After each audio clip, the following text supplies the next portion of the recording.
Ayer en Voz Populi salía que el gobierno estaba presionando al INE y estaba tratando de hacerle de menos porque las cifras de inflación que estaba dando no le gustaban.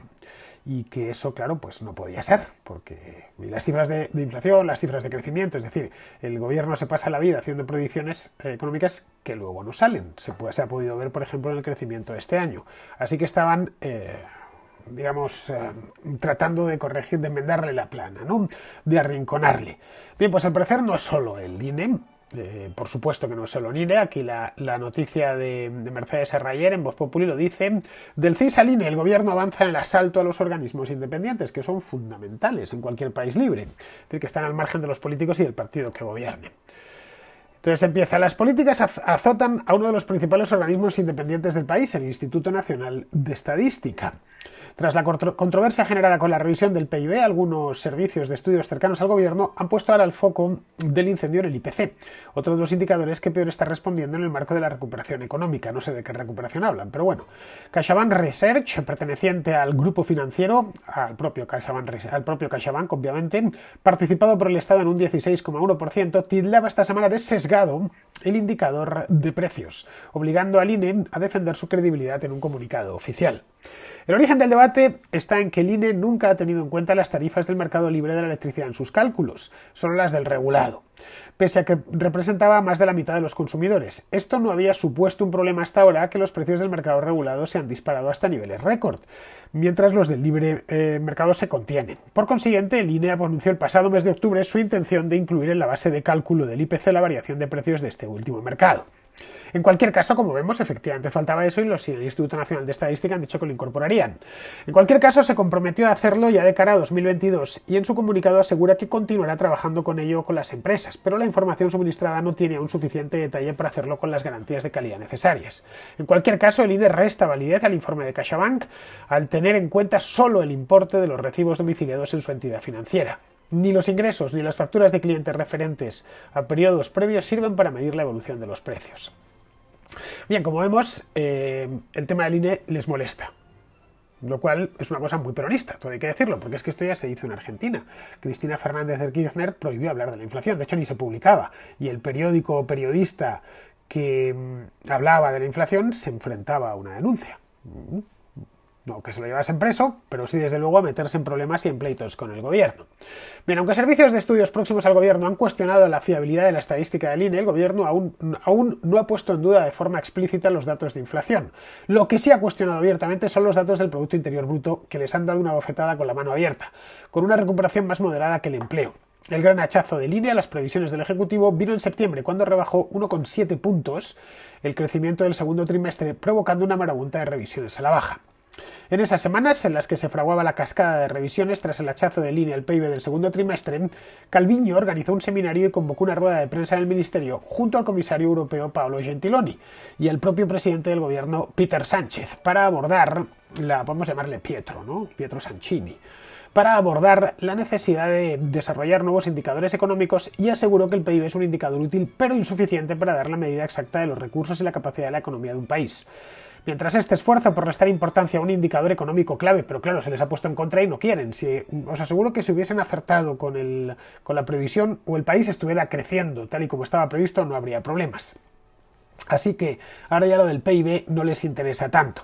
Bien, pero este no es el único organismo independiente. En el caso del Instituto Nacional de Estadística, pues ya os podéis imaginar, pocas personas pueden ser más aburridas y analíticas que un estadístico. Es una profesión muy necesaria y admirable, pero no sé, no es precisamente un lugar donde hacer política, a no ser que lo que vayas a hacer sean estadísticas políticas como las que hacían los institutos de estadística de Europa del Este en tiempos de las repúblicas populares y de la Unión Soviética, que la estadística era esencialmente propaganda para el poder.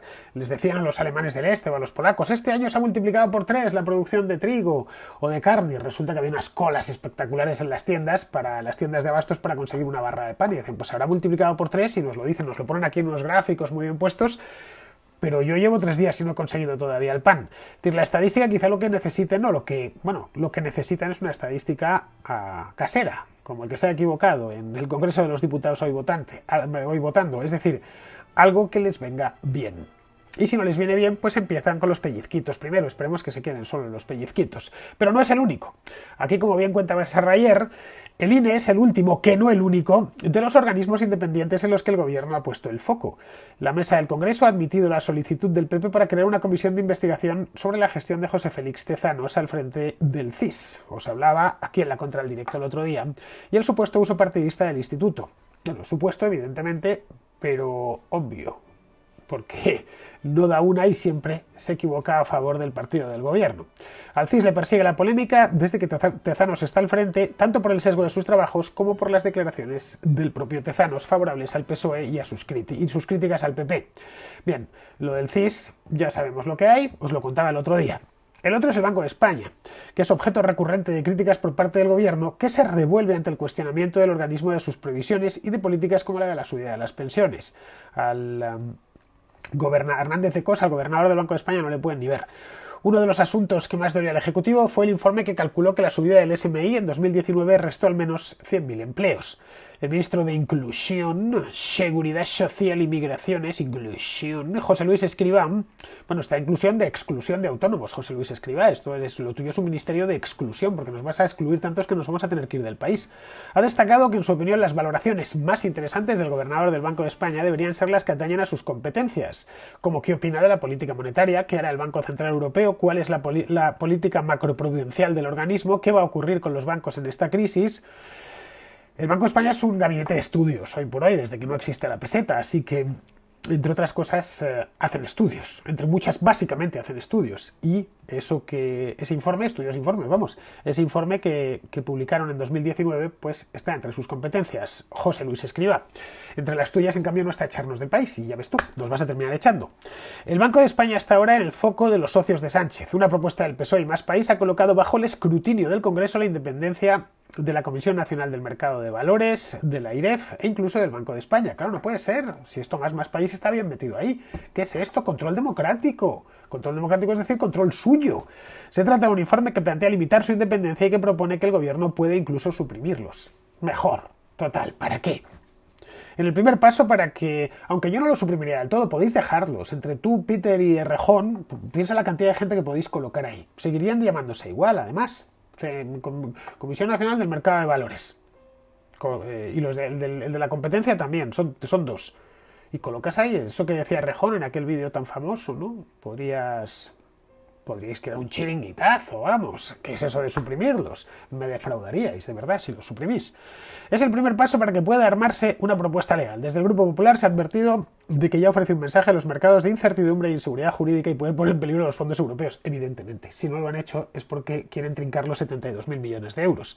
Además de los populares, solo han mostrado su rechazo Ciudadanos y Vox. Los fondos europeos también tienen que ver con el comité de expertos que ha nombrado Hacienda para que le asesoren en la reforma fiscal. En concreto es uno de los hitos que ha comprometido con Bruselas y se ha ido a la mitad, porque es decidme que tengo que coser impuestos a la gente y o me decís esto y que además tengo que armonizar fiscalmente. Ya sabéis, el gobierno más centralista desde Adolfo Suárez. Adolfo Suárez a fin de cuentas soltó poder, estos lo están tratando de recuperar. El gobierno, y siento decirlo, que en este aspecto debería más gustar a Vox, porque trata todo de amachandrarlo para el poder central, por lo cual tiene ya mi antipatía declarada. Y lo digo desde el centro mismo del país. El centro mismo que, curiosamente, hoy es la parte más autonomista de toda España, para que veáis cómo cambian las cosas, ¿eh? La verdad es que Madrid nunca ha sido especialmente centralista. Pues eso es otro de los grandes mitos, que los madrileños somos centralistas. Podemos ser que ignoremos el resto, eso sí es cierto, pero tanto como centralistas, en fin. Bueno, pues lo quieren meter, esto lo vimos hace un tiempo, quieren meterle mano a todo lo que les lleva la contraria. Y no hay mucho más que decir, esa es la cruda realidad.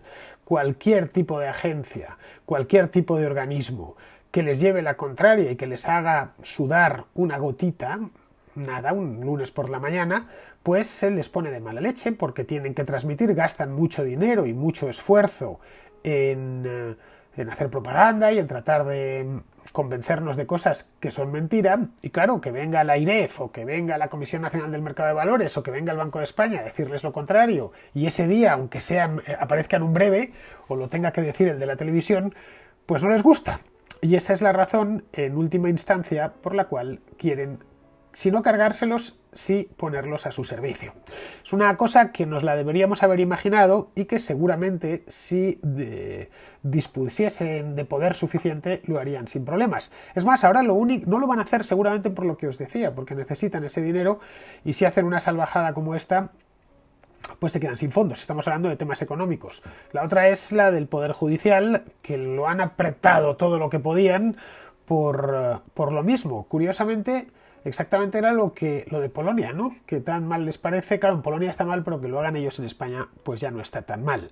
Bien, todo país libre tiene que tener organismos independientes y esos organismos independientes no son elegidos por mayoría por sufragio universal y no hay mucho más, están compuestos por profesionales del ramo y se tienen que someter pues al imperio de la ley, evidentemente, y ya está, nada más. Y tienen que ejercer su labor. El Instituto Nacional de Estadística tiene que hacer buenas estadísticas. El Centro de Investigaciones Sociológicas, buenas encuestas. La Comisión Nacional del Mercado de Valores, vigilar los mercados de valores. Lo mismo con el de la competencia. La IREF, 3/4 partes de lo mismo. No gaste usted más de lo que ingresa. Nada más, no les hacen mucho caso, todo hay que decirlo, pero de ahí a intentar acallarlos, pues no sé yo. Bien, como la noticia es de Sarrayer sigue hacia abajo y cuenta pues alguna cosilla más de cómo quieren ir sustituyéndolo.